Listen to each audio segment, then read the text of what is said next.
مباشرة.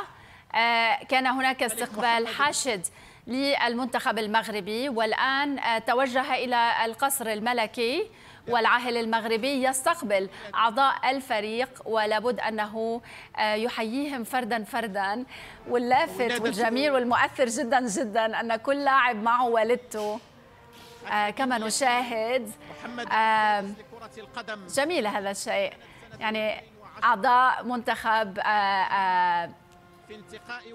المغربي الآن يدخلون برفقة والداتهم إلى القصر الملكي للقاء العاهل المغربي، وطبعا تقديم التهنئة.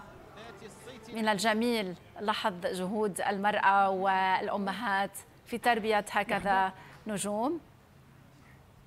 من طرف جلالتكم نصركم الله رئيس الجامعة 24 لاعبا يدخلون الآن مع أمهاتهم إلى القصر الملكي المغربي. العاهل المغربي يقف يعني أداء التحية وللسلام عليهم واستقبالهم، وطبعا تهنئتهم ككل الحشود المغربية والأفريقية والعربية للمفاجآت التي قدمها المنتخب المغربي في هذا المونديال.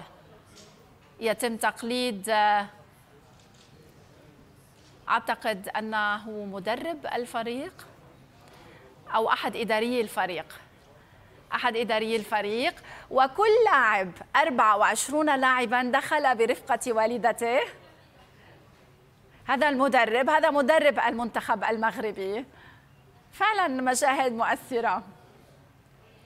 وليد الركراكي هو مدرب الفريق المغربي مع والدته يصافحان العاهل المغربي،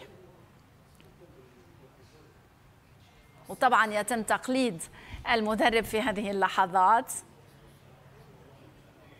يعني هي نوع من لحظ جهود هذا الفريق، مع أنه يعني لم يصل إلى الدور لا المركز الأول ولا الثاني، ولكن وصل إلى المركز الأول في قلوب العرب والأفارقة وكل من يعني يشجع هذا الفريق.